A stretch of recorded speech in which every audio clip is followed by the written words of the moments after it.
He's ready for you, yes? Hello, Abraham. Do you have any idea how much I love you? Do you have any idea how much more clearly we know that than you do? I do. I do have that idea. Sometimes you get a glimmer of how much you love us, but you know, it's really interesting. The love that you feel for us is a vibrational match to the love that we feel for you. In other words, it's interesting that you start in this way. You often do.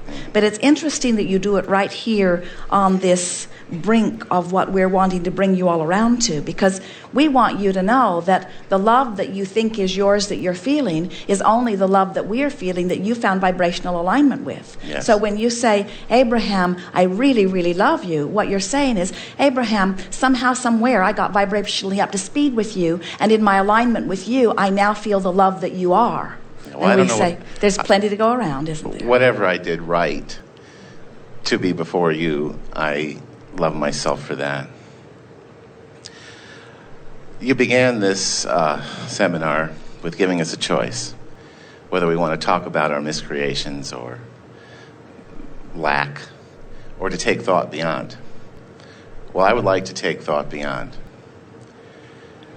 The thought that I want to take beyond is my love for you and what that means for the future of Abraham Hicks and my place in it, and feeling comfortable with the fact that at some point in time, when Jerry makes his transition, or certainly when Esther does,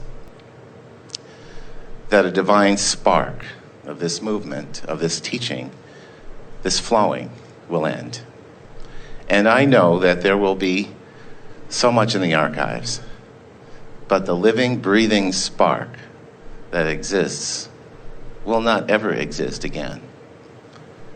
Well, not in this unique way, in other words, but you've got to know that man has been an extension of that which we are from your first exposure to physical life experience. Mm-hmm. And Source has never stopped interacting. And while we agree that those who find alignment to the degree that Esther has, and that are able to articulate it as clearly and succinctly and with as little clutter as possible, we know that they are unique, but they will always be present. In other words, even now, this room is full of those who are coming into vibrational alignment. Certainly. This is not Jerry and Esther did not sign on for a movement. In fact, if you use the word Abraham follower to Jerry, he'll do everything he can to stop that from happening. And he does not want followers, nor does Esther, nor do we.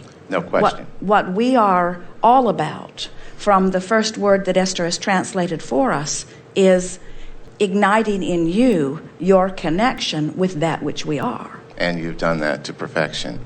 And nothing would please us or Jerry and Esther more than to hear you say, one after another, I've got it, I'm on my own. I've got it, I'm on my own. I'm self-sufficient. I'm tuned in, tapped in, turned on. And nothing is more pleasing than, as different people have brought different things to Jerry and Esther.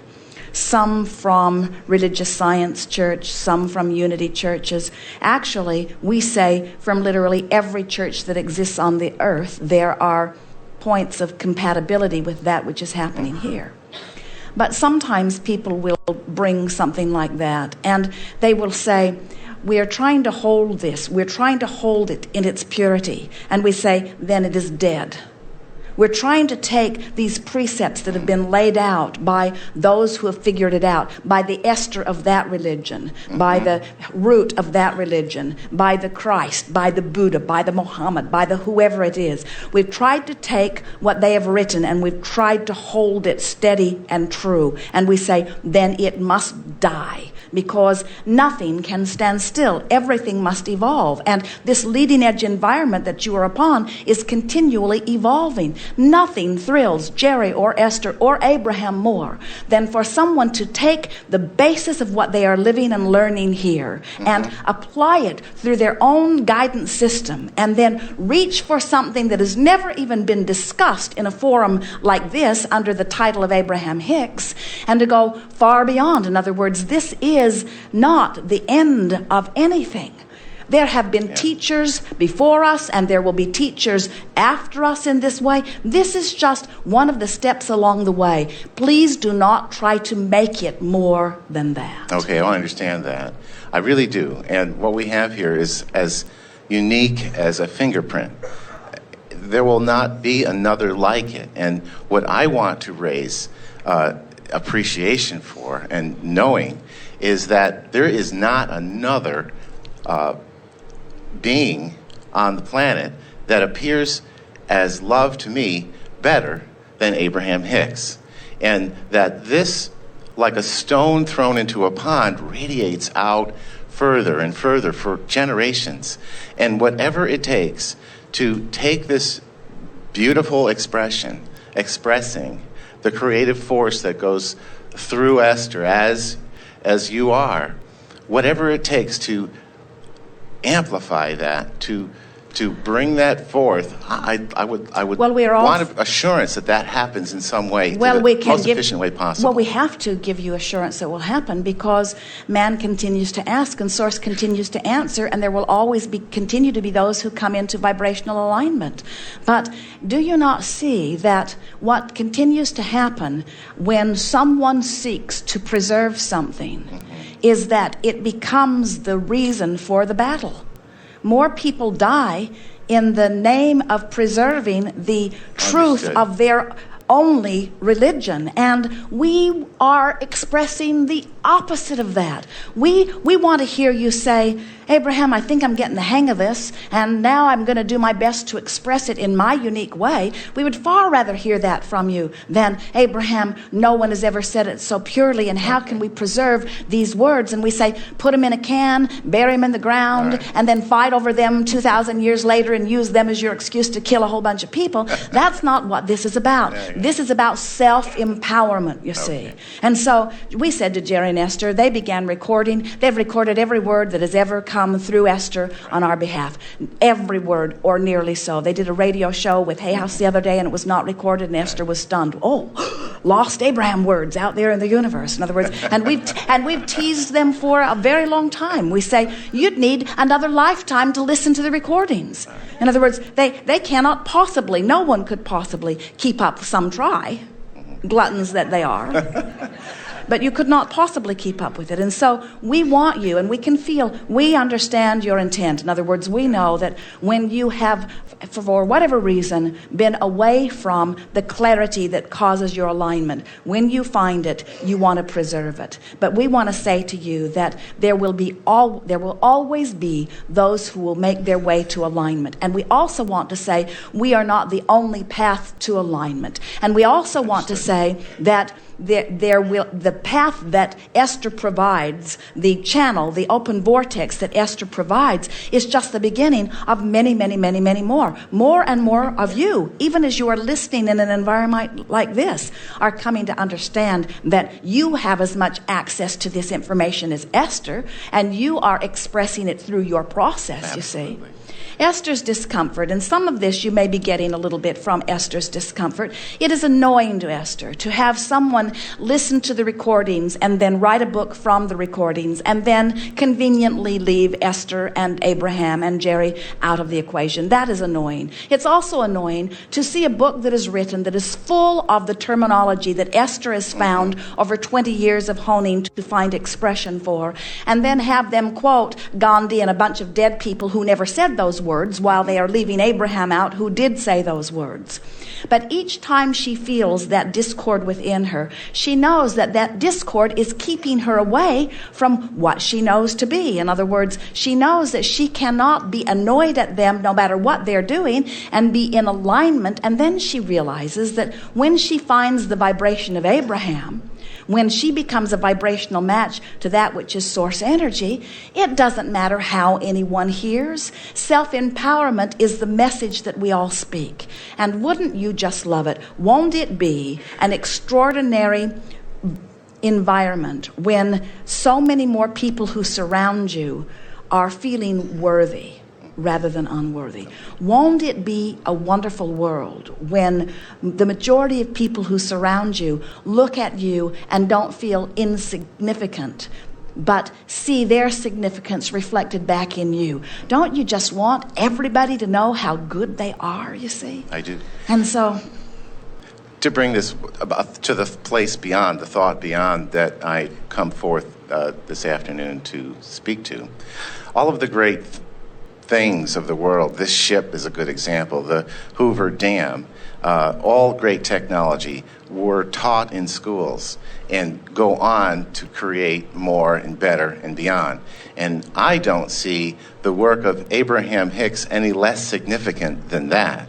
And it is more significant, and it is being taught in a different way. Absolutely. In other words, you can't teach this in a restrictive environment. You can't go to an environment that's based upon comparison. You can't go into an environment that believes in conditional love and teach unconditional love. They just don't get it. That's why this mass that is expressing as a result of this basis that you're talking about is so exhilarating. In other words, it is the epitome of a grassroots movement. And we want you to understand that we're not speaking of it in a way where we're wanting you to even say, we certainly are not saying that this is a movement that everyone will eventually be a part of. That isn't what we mean at all.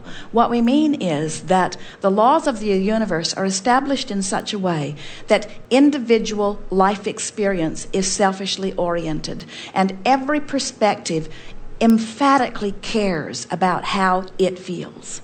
And as more people like yourself and like Jerry and Esther are deliberately feeling good and expressing through the example of their life the benefit of feeling good, and are taking every opportunity to fine-tune it in their own life and then speak about it to those who ask and who are ready to hear, all that's happening is that what inevitably happens anyway happens more deliberately, and that's what makes it more fun. You see, no one could ever hear of Jerry and Esther or of Abraham, and still the movement would be taking place, because people are inherently selfish and they are always asking and Source is always answering. And people are very clever at finding a variety of different ways that they get into the allowing mode. Do you know that those who gather in synagogues and temples and churches all over the world are actually finding their way of getting into the state of allowing? And it does not matter to Source what excuse they use to allow. In other words, whatever floats your cork, whatever rings your bell, whatever you can do to feel better in your moment, then you are allowing, you see. And then here's the big picture. And here's the thing that you're sort of stewing over, and we understand your feeling about this. But first we want to say that Esther will outlive almost all of you. In other words, she is here with the intention of doing this for a very long time. And Jerry has already outlived most of you. In other words, there's no ending to that which he is either. And so what we're wanting you to understand is that all of you are going to die. You're going to croak. All of you are going to reemerge into non-physical. And all of you are going to reemerge back into physical. And all of you are going to find your path again. And each time you come back, because of what's taking place here, it will be easier and easier and easier and easier for you to find your path. But you know what? You're not looking for easy. You're looking for variety. You're looking for contrast. You're looking for reason to desire. Because you're hooked on what we're hooked on. You know what that is? We're all hooked on the eternal nature of our being, you see. That's right. And so you cannot get up to speed with who you are if you are for 1 minute worrying about your longevity or Esther's longevity or Jerry's longevity,